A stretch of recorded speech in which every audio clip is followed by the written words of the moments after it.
Hello students, as we all know that Winds of Change is a little bit tricky chapter. Tricky in the sense हमारे English literature में अगर आप देखें तो story line होती है, बट ये प्योरली फैक्चुअल बेस्ड है, फैक्ट्स है इसमें याद करने वाले। तो मैंने सोचा कि एक प्रेजेंटेशन बना लेते हैं सो दैट आप जो है थोड़ा सा ओवरव्यू ले लो इस चैप्टर का कि इसमें है क्या। ठीक है, so first we shall start with the theme. तो थीम क्या है? थीम है हिस्ट्री। इसकी हिस्ट्री के बारे में बताया गया कि फ़ैन की मेकिंग की हिस्ट्री क्या है, कब से स्टार्ट हुआ। कल्चरल आइडेंटिटी मतलब किस रीज़न से, जैसे कि बिहार, गुजरात, यूपी, वहाँ की अपनी सभ्यता को लिए हुए है। तीसरी क्राफ्टमैनशिप है कि कैसे छोटे व्यापारी या छोटे मतलब होता है ना क्राफ्ट्समैन जो बनाते हैं चीज़ों को, उनके बारे में। इवोल्यूशन कैसे हुआ पुराने से अभी तक, हैंड फैन का कैसे इवोल्यूशन हुआ, उसमें क्या चेंजेस आए। नेक्स्ट है सिग्निफिकेंस, क्या है टाइटल का। तो टाइटल का सिग्निफिकेंट है दो लेवल पे यहाँ पे दिया हुआ। पहला, इसका लिटरल मीनिंग, शाब्दिक अर्थ जो है वो पंखा होता है जो कि हवा पैदा करता है। ठीक है, विंड पैदा करता है कूलिंग के लिए, तापमान को थोड़ा सा ठंडा करने के लिए। फिगरेटिव मीनिंग क्या है, मतलब श्रृंगार के लिए जो मीनिंग यूज़ होती है लिटरेचर में वो क्या है। तो उसका मतलब ये है, उसका रोल ये है कि बदलाव किस तरीके से डेली लाइफ में ज़रूरी है, कैसे जो है वो हॉट वेदर में ट्रेडिशनल हैंडीक्राफ्ट और डेकोरेटिव पर्पस से मॉडर्न टाइम में चीज़ें यूज़ करने लगे हम। पहले इसकी ज़रूरत थी डे टू डे लाइफ में। डेली जो हमें गर्मी लगती थी गर्मियों के मौसम में, तो फ़ैन हम लोग क्या करते थे। उसके बाद क्या हुआ कि इसका कुछ जो है वो पुराने समय से ट्रेडिशन से आ रही जो चीज़ें होती हैं उनसे क्या रिलेशन था। तीसरी चीज़ है अब क्या हो गया मॉडर्न टाइम में, अब इनको सिर्फ सुंदरता के पर्पस से कि ये सुंदर लगते हैं इसलिए इनको सजावट के लिए यूज़ किया जाने लगा। तो ये है महत्व। दूसरा, ओरिजिन कहाँ है, इसकी हिस्टोरिकल बैकग्राउंड क्या है, ओरिजिन कहाँ से हुआ, कैसे शुरुआत हुई इसकी। एटमोलॉजी इसका क्या है, ये शाब्दिक इसका क्या महत्व है, मीनिंग है। ये पंखा वर्ड से ओरिजिन हुआ है, हिंदी वर्ड है ये, पंख से बना है। जो पंख क्या है, बर्ड के फेदर जो होते हैं ना, उससे बना हुआ है, वहाँ से पंखा वर्ड का ओरिजिन हुआ। पंखी एक और वर्ड क्या है, पंखी फैन का स्मॉलर वर्जन है, यानी छोटा रूप है। ठीक है, जो प्लम होता है, प्लम मतलब थोड़ा सा प्लफी, यानी पतला नहीं, थोड़ा सा मोटा टाइप सा। ठीक है, और पुराने ज़माने में यूज़ किया जाता था।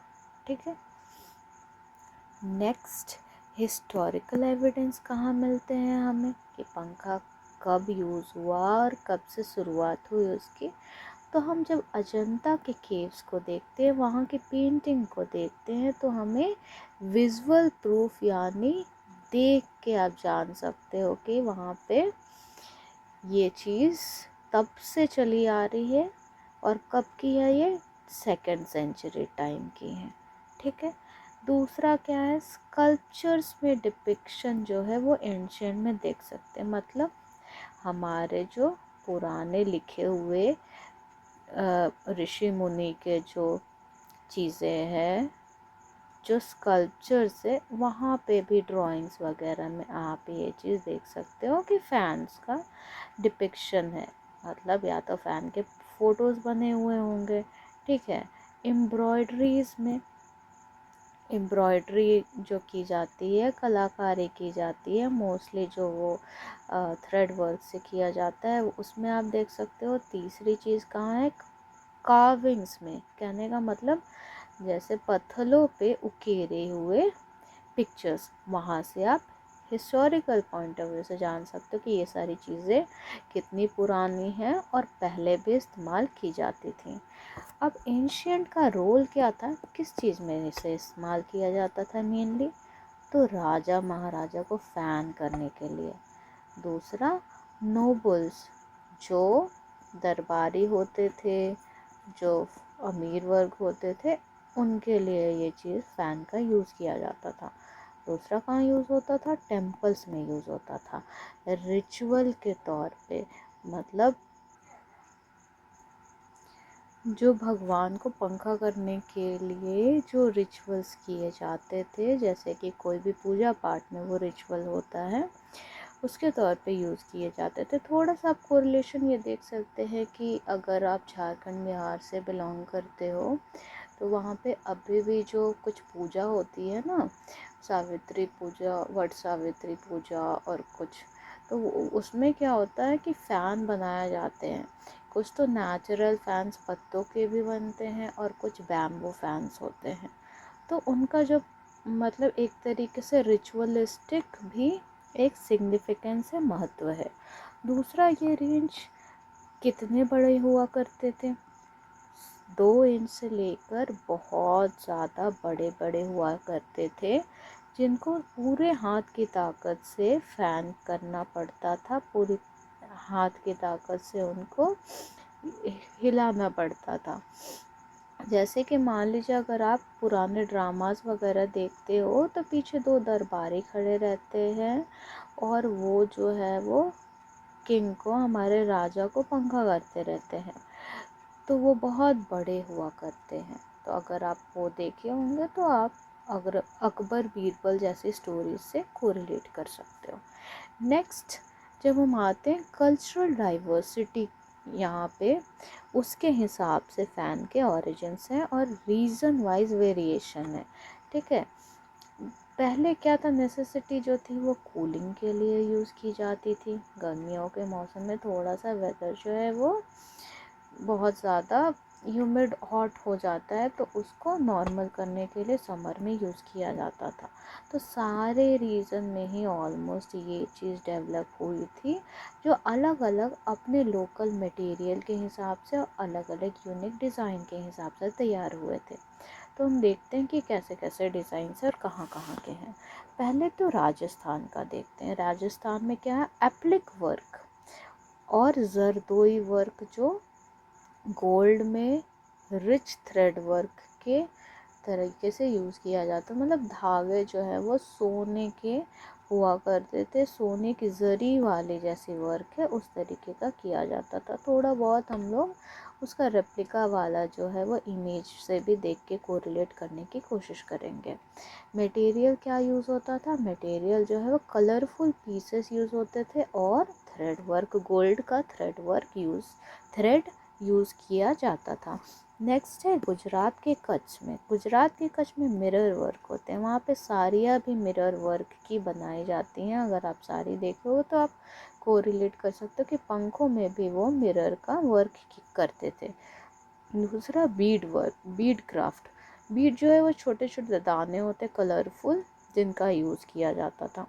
और लेदर स्टिच वर्क, लेदर या चमड़े के भी गुजरात में फैंस बनते थे। और मटेरियल कौन सा है, कॉटन फैब्रिक, कॉटन के ऊपर मिरर वर्क होता था। लेदर, लेदर स्टिच वर्क के लिए बीड्स और ग्लास का यूज़। नेक्स्ट है वेस्ट बंगाल। वेस्ट बंगाल में कैसा स्टाइल है, ताल पत्र पंखा जो थे वो यूज़ होते थे। और 16 आर्ट के, 16 आर्ट क्या है, 16 जो है एक तरीके का मटेरियल है जो प्लांट से मिलता है। और वो ना, जैसे अगर आप दुर्गा पूजा वगैरह में देखते होगे तो दुर्गा माँ का जो मुकुट बनता है वाइट कलर का, वो 16 मटेरियल से बनता है। ठीक है, उसी मटेरियल से ये फ़ैन भी बना करते थे, जो पाम लीव्स से भी बनते हैं। यहाँ पे तालपत्र पंखे एंड डेलिकेट 16 प्लांट के मैटर से 16 आर्ट वाले। नेक्स्ट बिहार से क्या है, बिहार का बैम्बू फ़ैन बहुत ज़्यादा फेमस है। तो वहाँ पे बैम्बू के फ़ैन बनते हैं, बैम्बू से बनते हैं, ग्रास से बनते हैं, केन में मेटल से बनते हैं। ठीक है, इतने तरीके के मेटल से और या मटेरियल से बनते थे। नेक्स्ट, उत्तर प्रदेश में पहाड़ या फिर रॉयल हैंड फैन का यूज़ किया जाता था, जो या तो पूरे सोने के होते थे, चांदी जरी के वर्क के, सिल्क के, या सैटिन जो कपड़ा होता उसके फ्रिल्स वगैरह लगे हुए मटेरियल से बनते थे। अब हम यहाँ पे थोड़ा पिक्चर देख लेंगे। ये फर्स्ट वाला ना राजस्थान वाला है, ठीक है। फर्स्ट फर्स्ट राजस्थान का एप्लिक वर्क, जरी वर्क। सेकंड जो है वो गुजरात का है, जो मिरर वर्क थे ना वो मिरर वर्क वाले हैं। ये देखिए बीड्स वाले हैं और ये वाले लेदर वाले हैं। नेक्स्ट ये जो है वो वेस्ट बंगाल का है, तारपत्र पंखा है ये वाला, ठीक है। और ये 16 आर्ट वाला है, 16 मटेरियल से बना हुआ। आपको थोड़ा बहुत यहाँ पे देख के याद आ रहा होगा वो मुकुट जो है, दुर्गा माँ का मुकुट वाला रिजेम्बलेंस, तो उसी से ये पंखे बनते हैं ये वाले।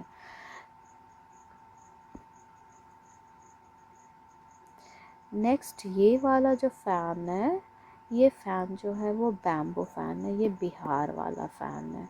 आप अगर बिहार और झारखंड से बिलोंग करते हो तो आप ये देख सकते हो। नेक्स्ट ये वाला जो है वो रॉयल आपको उत्तर प्रदेश का थोड़ा सा ग्लिम्स देगा, जिसमें मान लीजिए कि अगर ये ज़री जो हुई, ये अगर मान लीजिए आपकी है सिल्वर की या फिर ये गोल्डन की है, बीड्स इसमें लगे हुए हैं, तो ये रॉयल वाले हैं। नेक्स्ट मॉडर्न चैलेंज क्या है, ये आर्ट को प्रिजर्व करने का पहला तो कि टेक्नोलॉजी का बहुत ज़्यादा इम्पैक्ट है। क्या हुआ, इलेक्ट्रिक फैंस आ गए, एयर कंडीशनर आ गए, मॉडर्न कूलिंग के बहुत सारे चीज़ आ गए, और इसलिए प्रैक्टिकल डेज में इसकी ज़रूरत जो है पंखे की वो बहुत तेज़ी से घट गई। अगर मान लीजिए जिस चीज़ की ज़रूरत नहीं है तो आप शौक़ के लिए उसको तो शायद कम ही इस्तेमाल करोगे ना, ज़रूरत पहले आती है। तो ज़रूरत के लिए जो है ये फ़ैन्स का यूज़ तो अब रहा नहीं, और उसके बाद फिर नए जनरेशन के जो आर्टिज़न हैं वो जो है वो ये सारे पुराने अपने जनरेशन वाली चीज़ों को छोड़ते चले गए। कुछ तो है पेशेंस के लिए, क्योंकि ये काम बहुत महीनी बारीकी का होता है, समय लगता है इसमें।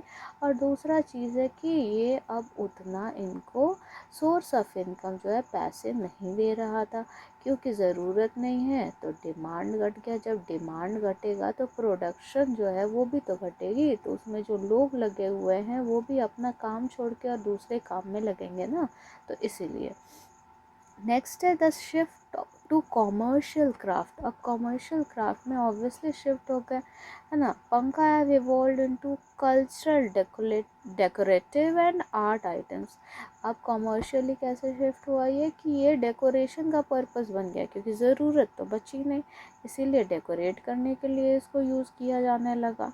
Today they provide essential source of livelihood for rural artisan. आज रूरल आर्टिजन जो हैं गाँव के लोग, उनके रोज़गार के लिए ये चीज़ें जो है वो मतलब मदद करती हैं, क्योंकि ये सुंदर दिखता है, लोग लेते हैं, अलग अलग प्लेटफॉर्म्स पे हो गए हैं अब ऑनलाइन, तो इसको मतलब रखने के लिए, ज़िंदा रखने के इस तरीके के आर्ट जो है, अलग अलग तरीके की चीज़ें हो रही हैं।